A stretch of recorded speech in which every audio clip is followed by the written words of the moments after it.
I usually associate archaeology with the search for objects, searching, digging, down into the dirt, looking for something old left behind. But when I look closer, there's a keen desire to use the practice of archaeology to get a better sense of place. It's a bit of a cliche. If you don't know where you're from, you don't know where you're going. Like, if you don't know where you came from, you don't know where you're going. This place is Clone, part of the larger medieval landscape of Ferns. But it's all under the umbrella of a new project we're doing with Ancient Connections called Discovering St. Aidan's Monastery.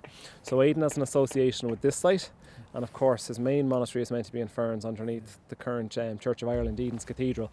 And we're going to have to try and figure out why the two. Is one earlier than the other? Is this where Aidan came first and then he went to Ferns? Did he go to Ferns first? Did he come out here?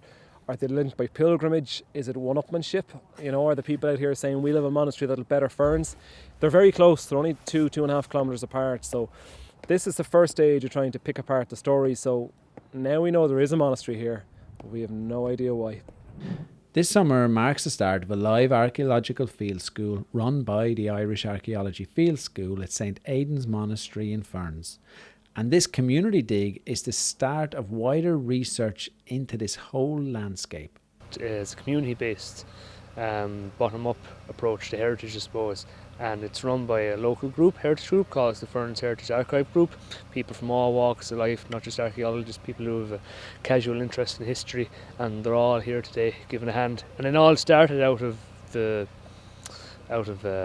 fact that, I suppose, Clone had been neglected and not known about for a long time, and we cleaned up the site, took record of the headstones, and then just got chatting the dentist one day and he said, wouldn't it be great to do an excavation?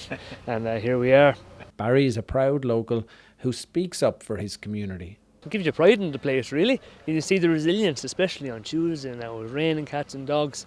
And if you look at the photographs on Facebook, there'll be people down literally on their knees in water and muck. So that just goes to show you how far the interest extends, and what people are willing to do to learn about the local history and heritage. well, I actually took 2 days holidays to come here. This is how interested I was, and I'm coming back for the half day again tomorrow. So you just don't get a chance to do archaeology. Like you can watch Time Beam on telly all you like, but to get down and dirty with a trowel is so satisfying. It's completely different than watching on your telly. So the medieval enclosure of Clone is on land owned by Betty Breen, who married into this farm in 1964. You're in Clone House now. Okay. And I came to live here in 1964.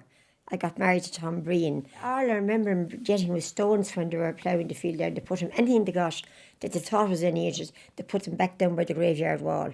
What Betty's husband had found were cross slabs, which are early Christian crosses etched into flat stones. He thought he'd marked them with the plough, but when he got the second one with the same mark on it, he thought this is the kind of strange. The cross slabs that Tom Breen found gave one clue to the possibility of a much earlier monastic settlement here. And then in the dry summer of 2018, drone footage revealed crop marks around Clone Church. Really what sort of clinched all this was that drought in summer 2018. Barry put up a drone there and he saw some of those crop marks, 2 enclosures and a lot of other features. So we came back to geophysics, found the location of them much more precisely, learned a bit more information. Ian Elliott was great, he's been out the all week with us as well, doing the geophysics and the survey, and then we put in 2 trenches.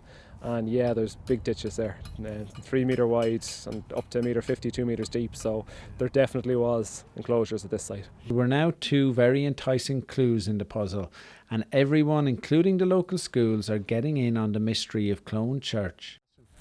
Do you know what? They get so enthusiastic when they get out of the classroom and interested in history, whereas in the classroom sometimes it can be open up the book and go to the next chapter, whereas this is great for them to actually see what happens. Feels circular.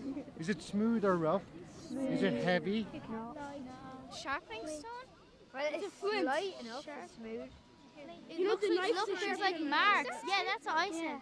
There's like marks on it. This community dig has been partly funded by a cross-border project called Ancient Connections. And I think that's what's so great about this project. It's about really practical initiatives that give people a better understanding of the place where they live. I've driven along this road so many times I didn't actually realise the church was there, which is an embarrassing thing to say.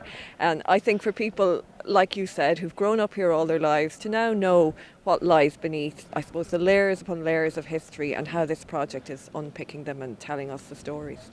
On our day at the community dig, it was amazing to see the people who have turned up here. You hear the stories that put a bit of flesh on the bones, you know. There's probably a lot more history in Ferns than people appreciate, you know. That's what I found going digging back into the history, you know.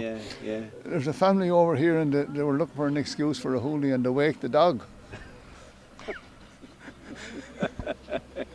So, come and get involved, and you might get to meet some of these locals. They'd be delighted to have me if it was any help to them. Right. I wish I could give them more. Yeah. Sure, if I was in my top form, I'd have all those in here for tea and everything. They'd love that because they were out there in a tent and it I'd lashing say rain that and the it wind coming was- through. they had terrible